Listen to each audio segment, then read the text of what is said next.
It is going to be a scene in Minneapolis today. Let's put it that way. There will be closing statements. They can go as long as they want, the prosecution and the defense, and then it goes to the jury, which is half white. This is every time you mention the jury, you got to mention how what the races are: half white and half black or mixed race. So I'm not sure we can blame the racial makeup of the jury if Chauvin doesn't get convicted. Now, people are talking about a potential acquittal. That's not going to happen, in my estimation. I've followed it pretty closely. There are two possibilities. He gets convicted. I would never dismiss that because jurors are human and they are afraid and they've been threatened. And we'll get to Maxine Waters. They've been doxxed. They know what's happening outside. They were not sequestered. They're in a courthouse, and it's surrounded by fence and concrete barriers and razor wire and protesters and Al Sharpton and Maxine Waters. The jurors know what's at stake. And it'll be a shame if they base their decision on the mob. If the mob makes them convict on all counts just to avoid violence, or it's going to be violence no matter what, but to minimize it, that would be a shame. That would be a crime. And it'll be on the head of the judge and anybody else who said we shouldn't move it and we shouldn't sequester the jury. It's insane. And those, I assume, are potential appeal points, because have you ever seen a trial where it belonged somewhere else more than this trial? I mean, it's like that Time to Kill in the John Grisham book and movie, which was a damn good movie with Samuel L. Jackson and a bunch of other people, Chris Cooper. The mob is waiting and they're demanding, demanding a verdict. Yeah, and they're making all the adjustments there in Minneapolis. Like, they know what's coming. So it's like if you're sending kids to remote learning, like your that's kids, a good point. Their kids. What is it later this week? Or is it not today? I think it starts Wednesday, because that's like starts Wednesday. Kids who haven't been in school much in the past year again are going to be kept at home because of potential violence. We know they canceled a Red Sox and Twins game last week for potential violence because of the Dante Wright shooting. But this is different. If you follow the trial, there's no way that he should be convicted or will be, I don't think, convicted on all counts. One of the counts, I was just going over the charges again, and one of them just seems ridiculous. That is a third-degree murder. Yeah, that he would be convicted of that. Like, if you look at the definition, the explanation of the three counts, the third-degree murder, they initially dropped it and said, "No, we can't make this case." They were ordered by a judge. Yeah, an appeal on appeal. They were ordered to reinstate the third-degree murder, which the state initially, the prosecution said, "We can't do this. This doesn't apply." But they made them do it anyway. A third-degree murder requires prosecutors to prove that someone caused the death of another, quote, by perpetrating an act imminently dangerous to others and evincing a depraved mind without regard for human life. You got to prove that Chauvin, and I realize that this is fine with whatever, Maxine Waters and whoever else, and Al Sharpton, but you got to prove he had a depraved mind. I'm not sure how you do that. I think you're not gonna get a unanimous verdict on that. So there you go. There's three counts. One of them is either a hung jury or acquittal right there. That's all it takes. That's all it's going to take.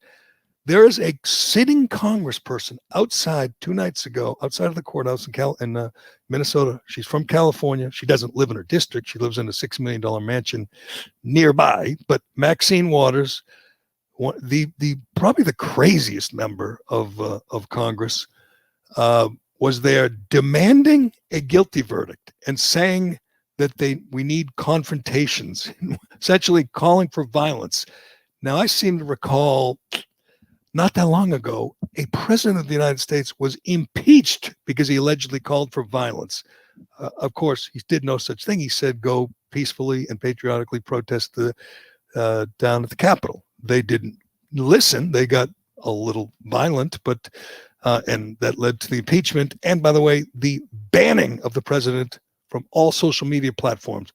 As far as I can see, other than Marjorie Taylor Greene, no one is really calling for drastic action against Maxine Waters. They just dismiss her as a crazy liberal, and B, just a nut, a liberal and a nut. And they just, that's her. That's Mad Max going off. But listen to, do we have Maxine Waters ready to go? This is her outside in the city, in which business owners and taxpayers and good citizens are praying for a minimum, praying for, they know there'll be some violence, some looting, comes with the territory, but they are praying it doesn't get out of control like it did back in the summer. And in comes a sitting U.S. congressman to stoke the flames. It's incredible. We're looking for a guilty verdict. We're looking for a guilty verdict, and we're looking to see if all of the talk that took place and has been taking place after they saw what happened to George Floyd, if nothing does not happen, then we know that we've got to not only stay in the street, but we've got to fight for justice. Well, we got to stay on the street, and we've got to get more active. We've got to get more confrontational. We've got to make sure that they know that we mean business. We got to get more confrontational. They burned a Dollar Tree down and looted a bunch of Target, a Walmart, a GameStop, a Foot Locker last week. That wasn't confrontational enough for Mad Max. She wants more violence. It's insane. And I've said this last week, and you know what? I'm gonna predict that Bill Maher is going to steal this from me again, because he's on a roll. But I said this last week, I'll say it again, is just the mere act of not condemning violence, not condemning looting, arson from leaders. And I mentioned my crazy Congresswoman Ayanna Pressley and AOC, and you name it, Nancy Pelosi, Maxine Waters. They should be called out for not condemning all violence. I mean, that should be kind of your job. If you're a congressperson or a mayor, a governor, whatever, your job should be to temper the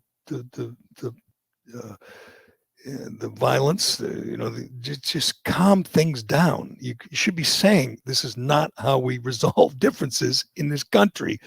Peaceful protest is fine and protected and all that, but we should not be saying get more confrontational. Let's do more damage.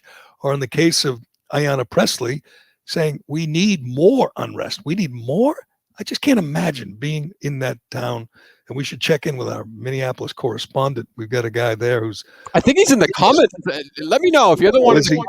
Yeah, was it William in Minneapolis? Either way, we'll track him down. But he took pictures of them boarding up all the buildings. I mean, imagine having a small business, having whatever, a Scotch tape store, and you have to board up your windows in your building. You're just trying to make a living. You've been shut down for a year. And these people, including Congress people, are saying, let's burn the bitch down, to quote Michael Brown's dad. Let's burn the bitch down. You're living through this nightmare that never ends.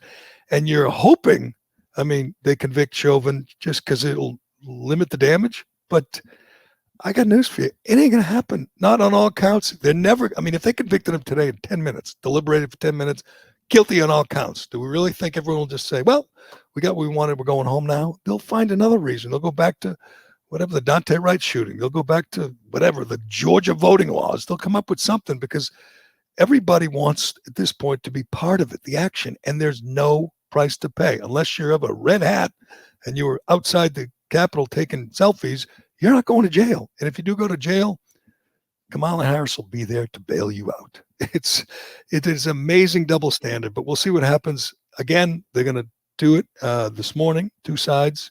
I do think Chauvin should have testified. I don't think, and maybe his lawyer just insisted he not testify. But if he testified, the defense is two things. One, the drugs that George Floyd took a lot of drugs, took 3 times the lethal dose was in his system. And two, there's a photo, an angle that not many people have seen for obvious reasons, where the knee is on the shoulder. Just show them that picture and then tell them the level of fentanyl and methamphetamines in Floyd's system, period. Don't drag it out. Just go to those two things, and you'll get a hung jury on at least one or two counts. And unfortunately for the good people of Minneapolis, that's not good enough for Maxine Waters and Al Sharpton and all the people, the guy out there with the can of soup who was winking at the camera on CNN, smiling, saying that he's got a can of soup, ostensibly for throwing at Minneapolis cops. It's insane. It's sad. It's sick.